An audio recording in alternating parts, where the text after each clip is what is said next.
रात के 12:30 बजे हैं। शहर की आखिरी बस अभी अभी स्टैंड से निकल गई। प्लेटफॉर्म पर ठंडी हवा घूम रही है और मैं एक टूटी हुई बेंच पर बैठा हूं।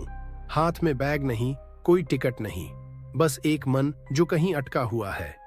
यह वो रात है जहां शरीर घर लौटना चाहता है, लेकिन दिमाग एक ही जगह रुककर पूछता है, सच में मैं कहां जा रहा हूं? आसपास सब खाली है। दूर एक स्ट्रीट लाइट टिमटिमा रही है, जैसे हिम्मत करके भी रोशनी पूरी नहीं दे पा रही। मेरा मोबाइल वाइब्रेट करता है। दोस्त का मैसेज, ब्रो जब तुम घर आओगे? टाइप करता हूं, बस निकल रहा हूं, पर भेजता नहीं, क्योंकि सच ये है मैं कहीं नहीं जा रहा। मैं रोज की तरह आज भी दिन भर हंसता रहा, काम करता रहा, मजाक करता रहा, पर अब ये नॉर्मल दिखने की आदत किसी जंग लगे लोहे की तरह सीने में ढस रही है। लोग कहते हैं, तेरा तो सब सेट है यार, और मैं सोचता हूं, अगर सब सेट है तो रात में नींद क्यों नहीं आती? एक पुरानी घोषणा गूंजती है, लास्ट बस डिपार्टेड। मैं हंस देता हूं, जिंदगी में भी ना, सबसे जरूरी बातें हमेशा लास्ट कॉल के बाद समझ आती हैं। मुझे याद आता है, एक बार बचपन में स्टेशन पर ही सो गया था। पापा ने उठाकर कहा था, घर वही नहीं जहां हम रहते हैं, घर वो जगह है जहां किसी को फर्क पड़ता है कि तू लौटा या नहीं। आज इतने साल बाद मैं उसी जगह बैठा हूं, पर अब कोई लेने नहीं आएगा। हवा और ठंडी होती जा रही है। मैं हाथ जेब में डालता हूं, उंगलियों से एक मुड़ा हुआ कागज महसूस होता है। उस पर सिर्फ एक लाइन लिखी है, क्या तू खुश है या बस थक गया है? मैं जवाब नहीं लिखता, बस आसमान की ओर देखता हूं और पहली बार स्वीकार करता हूं, शरीर थका नहीं, मन हार गया है। और उसी स्टेशन की बेंच पर मैं तय करता हूं, कल घर नहीं, सच की तरफ जाऊंगा। बस स्टेशन से उठकर मैं अब शहर की सुनसान सड़क पर चल रहा हूं। रात के लगभग 1 बज चुके हैं। स्ट्रीट लाइट्स पीली धुंध में जली हुई हैं, जैसे वो भी आधी सोई हुई आधी जागी हुई हों। चारों ओर सन्नाटा है, लेकिन मेरे भीतर का शोर रुक नहीं रहा। ये अजीब है ना, बाहर की दुनिया शांत है, पर भीतर हर चीज जग रही है। मैं चलते चलते एक चाय वाले के बंद ठेले के सामने रुकता हूं। उस पर धुंधली उंगलियों से लिखी धूल और एक लाइन, कल फिर आएंगे। कितना आसान है ये कहना, लेकिन कुछ लोग कल में पहुंच ही नहीं पाते। वो कल तक पहुंचने से पहले ही भीतर कहीं अटक जाते हैं। मेरे सामने शीशे की खिड़की में शहर का रिफ्लेक्शन है, पर उसमें मैं वैसा नहीं दिख रहा जैसा लोग देखते हैं। दिख रहा है आंखों के नीचे नींद की गहरी तहें, मुस्कुराहट की जगह हल्की तकलीफ, और एक चेहरा जो अब जिंदा नहीं, बस एक्टिव है। मैं धीरे से खुद से पूछता हूं, मैं ये सब किससे छुपा रहा हूं? दुनिया से या खुद से? जवाब भीतर से आता है, दोनों से। और यही सबसे बड़ा झूठ है। पास के बिजली के खंभे पर एक पोस्टर चिपका है, लॉस्ट, कोई अपना। नाम धुंधला है, तस्वीर फटी हुई। मैं आंखों से पोस्टर नहीं देख रहा, मैं खुद को पढ़ रहा हूं। कभी कभी हम घर से गायब नहीं होते, हम अपने आप से गायब हो जाते हैं।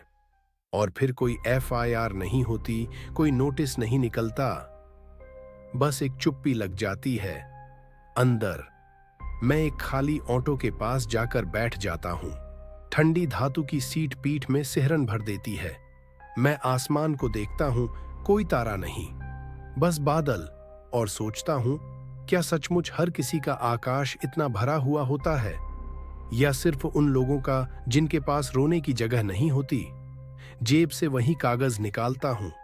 आज उसमें एक और लाइन लिखता हूं, मैं दुखी नहीं, मैं बस चुप हो गया हूं। और उस पल समझ आता है, silence is not strength, silence is sometimes unfinished grief. मैं धीरे से उठता हूं। आज बस स्टेशन से नहीं, मैं अपने भीतर के प्लेटफॉर्म से आगे बढ़ रहा हूं। शहर सो जाता है, लेकिन कुछ दिमाग रात में ही जागते हैं। रात अब और गहरी हो गई है। सड़कों पर सिर्फ स्ट्रीट लाइट्स का फीका पीला रंग है, और दूर कहीं मस्जिद से आती एक पुरानी अजान की आवाज, हवा में रेत का हल्का स्पर्श है, जैसे किसी ने धीरे से कहा हो, जाग रहा है ना अभी भी। मैं अब पुराने पुल के नीचे आकर खड़ा हूं। ऊपर गाड़ियां तेज रफ्तार से जा रही हैं, नीचे मैं स्थिर। लोगों की जिंदगी हमेशा कहीं भाग रही है, और मैं भाग नहीं रहा, रुक भी नहीं पा रहा, बस बीच में अटका हूं, वहीं जहां सांसें चलती हैं, पर मन नहीं। पास की दीवार पर कुछ उखड़ा हुआ पोस्टर चिपका है। उस पर लिखा है इमरजेंसी एग्जिट, और नीचे किसी ने काले मार्कर से लिख दिया है, पर मन का एग्जिट कहां है? मुझे हंसी भी आती है और दर्द भी, क्योंकि ये मजाक नहीं, एक सच्चाई है। शरीर निकल जाता है जगहों से, पर मन फंसा रहता है उन बातों में जिन्हें किसी ने सुना ही नहीं। मैं धीरे धीरे पुल की रेलिंग तक जाता हूं। नीचे काली नदी बह रही है, गहरी, ठंडी, चुप। मैं सोचता हूं ये पानी शोर नहीं करता, फिर भी बहता रहता है। मैं क्यों नहीं? अचानक बचपन की याद। एक रात पापा ने कहा था, मर्द वो नहीं जो रोता नहीं, मर्द वो है जो टूटकर भी अगले दिन काम पर चला जाए। तब लगा सही है। आज लगता है शायद इसी एक लाइन ने हजारों मर्दों को जिंदा लाश बना दिया। मेरा फोन फिर वाइब्रेट करता है।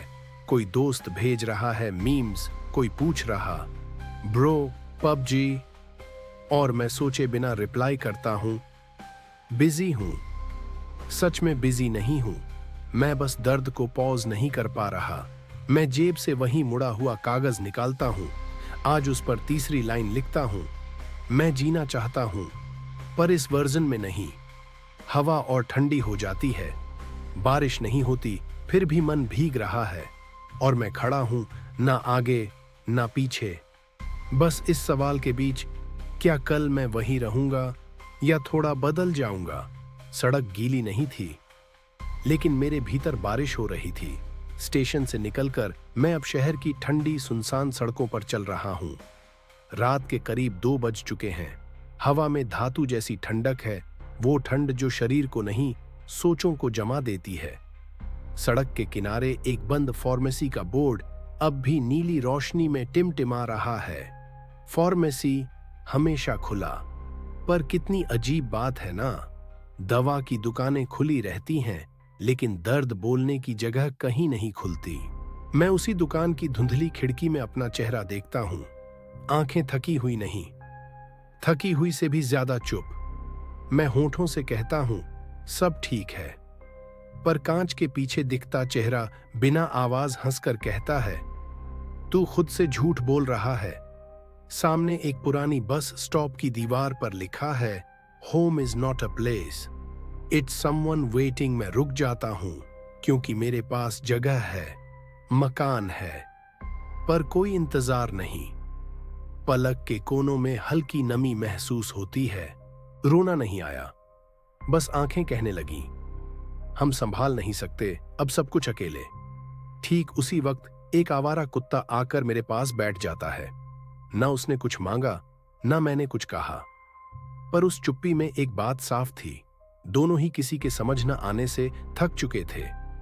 मैं जेब से वो छोटा कागज निकालता हूं जिस पर पिछले 3 सच लिखे थे। आज चौथी लाइन लिखता हूं, मैं टूटा नहीं हूं, मैं बस सुना नहीं गया। रात गहरी है, सड़कें खाली हैं, पर पहली बार मुझे डर नहीं लग रहा, क्योंकि शायद सबसे दर्दनाक जगह वही होती है जहां कोई दूसरों को नहीं, खुद को सुनना शुरू करता है। मैं कदम बढ़ा देता हूं, कहां ये अभी भी नहीं पता, पर इतना निश्चित है, अब मैं लौट नहीं रहा, अब मैं खोज रहा हूं। सुकून मिलना जरूरी नहीं, कभी कभी बस रुकना ही इलाज होता है। रात अब खत्म होने के करीब है। आसमान काला नहीं रहा, हल्का नीला होने लगा है, जैसे अंधेरा मान गया हो कि अब लौटना पड़ेगा। मैं शहर के किनारे बने एक पुराने पुल पर खड़ा हूं। नीचे शांत पानी, ऊपर ठंडी हवा, और बीच में मैं अपनी थकी हुई सांसों के साथ। जेब में मुड़ा हुआ वही कागज है, 4 लाइनें पहले ही लिखी हैं। आज 5वीं बार खुद से सच बोलने का समय है। हवा में हल्की नमी है, मैं रेलिंग पर हाथ रखता हूं और आंखें बंद कर लेता हूं। भीतर कोई कहता है, भागना मत, बस रुक कर सुन। कई सालों से मैं खुद को समझाने में लगा रहा कि स्ट्रांग रहना मतलब चुप रहना, कि हेल्प मांगना कमजोरी होती है, कि दर्द की कोई आवाज नहीं होती। लेकिन आज पहली बार महसूस हो रहा है, दर्द की आवाज नहीं होती, इसलिए वो सबसे ज्यादा सुनाई देता है। मैं धीरे से कागज पर लिखता हूं, मैं ठीक होना चाहता हूं, पर अकेला नहीं। ये लाइन लिखते ही सीने में कुछ हल्का हो जाता है, जैसे हजारों अनकहे शब्द कंधों से उतर गए हों। पुल के दूसरी तरफ सूरज की हल्की नारंगी लकीर दिखाई देने लगती है। ये सुबह उम्मीद नहीं है, ये बस एक याद दिलाती रोशनी है कि हर रात का काम हमेशा दर्द देना नहीं होता। कभी कभी वो सिर्फ हमें रोकने आती है ताकि हम खुद से मिल सकें। मेरे फोन में एक नोटिफिकेशन आता है, कोई लिखता है, Where were you? Everything okay? पहली बार मैं सिर्फ 3 शब्द नहीं भेजता, धीरे से लिखता हूं, नहीं, पर अब सुन रहा हूं, और भेज देता हूं। मैं आसमान की तरफ देखता हूं, न कोई ड्रामेटिक म्यूजिक, न टीयर्स, बस एक शांत यकीन कि सफर खत्म नहीं हुआ है। पर अब मैं रास्ते से भाग नहीं रहा। मैं मुड़कर धीरे धीरे शहर की तरफ चलता हूं, थोड़ा भीगा हुआ, थोड़ा टूटा हुआ, पर पहली बार जिंदा महसूस करते हुए। और उस मुड़े हुए कागज पर आज की आखिरी लाइन चमक रही है, मैं सुन लिया गया हूं, पहले खुद से। यही शुरुआत है। और ऐसे ही रहस्यों और सोच से जुड़ी कहानियां सुनने के लिए चैनल माइंड मिस्ट्रीज को सब्सक्राइब करना मत भूलना। अगली बार फिर मिलेंगे एक नए रहस्य के साथ। Like, subscribe, comment your thoughts. अगली रहस्यमयी कहानी जल्द ही माइंड मिस्ट्रीज।